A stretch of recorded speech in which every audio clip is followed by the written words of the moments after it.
बार फिर से सफल हो जाना, एक बार फिर योगी सरकार का नारा दे सकते उत्तर प्रदेश में पैमाने पर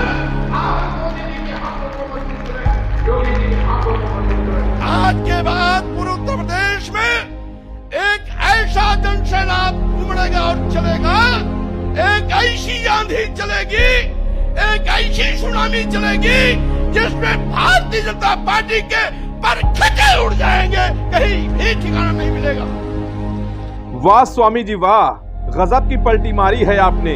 इसीलिए तो लोग कहते हैं कि नेता की नेताई चुनाव के वक्त में समझ आई और पिछड़ों के कंधे पर बंदूक रखकर बीजेपी को ऐसी दौलत्ती मारी कि लोग बिलबिला उठे और लगे कोसने स्वामी जी को। अरे स्वामी जी, लोग क्यों ना कोसें, नाराज मत होइएगा, क्योंकि लोग कहते हैं कि उनकी नाराजगी की वजह आप ही हैं, क्योंकि 5 जनवरी 2022 को आप संत कबीरनगर जिले के खलीलाबाद में पहुंचे थे और कार्यक्रम था बीजेपी का पिछड़ा किसान सामाजिक सम्मेलन, जहां आपने मोदी और योगी सरकार के खूब कसीदे पढ़े और यूपी की बीजेपी सरकार को सबसे अच्छी सरकार बताते हुए मंच से सीएम योगी की तारीफ करते हुए कहा था कि योगी सरकार में किसानों पिछड़ों का सम्मान बढ़ा है। और आपने मंच से ये भी कहा था कि अगर आप चाहते हैं प्रदेश दंगे की आग में ना झुलसे,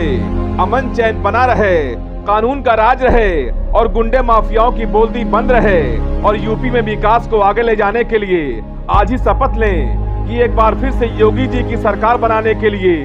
योगी जी के हाथों को मजबूत करें। लेकिन ये क्या, योगी सरकार बनाने वाले स्वामी जी को अचानक 5 दिन में ऐसा क्या हो गया कि उन्होंने बीजेपी से इस्तीफा देकर सपा मुखिया अखिलेश यादव से हाथ मिलाते हुए सपा के मंच से बीजेपी को नेस्तो नाबूद करने की धमकी दे डाली। लोग सोचकर हैरान हो गए कि आखिर 5 जनवरी को स्वामी प्रसाद मौर्य संत कबीरनगर जिले में यूपी की योगी सरकार और केंद्र की मोदी सरकार की जमकर तारीफ करते नहीं थक रहे थे कि यूपी की योगी सरकार दलित पिछड़ों की हिमायती सरकार है। तो अचानक ऐसा क्या हो गया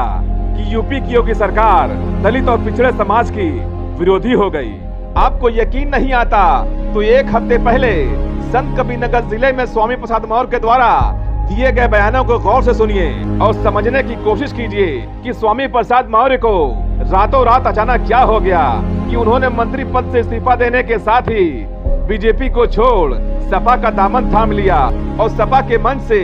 बीजेपी को लगे ललकारने कि अब 80-20 का नहीं बल्कि 85 और 15 का हिसाब होगा। दंगे की आग में न झुलसे, अगर आप चाहते हो अमन चैन का हक है, कानून का राज है, गुंडे माफिया वालों की रोटी बंद है, हम सभी एक साथ बढ़कर के विकास को आगे बढ़ाने में सफल रहे तो उत्तर आज संकल्प लेके जाना, एक बार फिर से संकल्प लेके जाना, एक बार फिर योगी सरकार का नारा दे सकते उत्तर प्रदेश में लोग पैमाने पर आप मोदी जी के हाथों को मजबूत करें, योगी जी के हाथों को मजबूत करें। वहीं पर किसानों के समाने भी 4 लाख का काम किए हैं, पिछड़ों को भी उनके अधिकार उनको दिलाने का काम किए हैं। इसीलिए आज इस मौके पर मैं आप सभी को बहुत साधुवाद धन्यवाद देता हूं कि जिन दलितों पिछड़ों गरीबों के वोट पर भारतीय जनता पार्टी ने पूर्ण प्रचंड बहुमत की सरकार बनाई। सरकार बनाने के बाद एक एक करके उन्हीं को दफनाने की कोशिश करने लगी। 14 जनवरी का यह जो कार्यक्रम हो रहा है, आज के बाद पूरे उत्तर प्रदेश में एक ऐसा जनसैलाब उमड़ेगा और चलेगा, एक ऐसी आंधी चलेगी,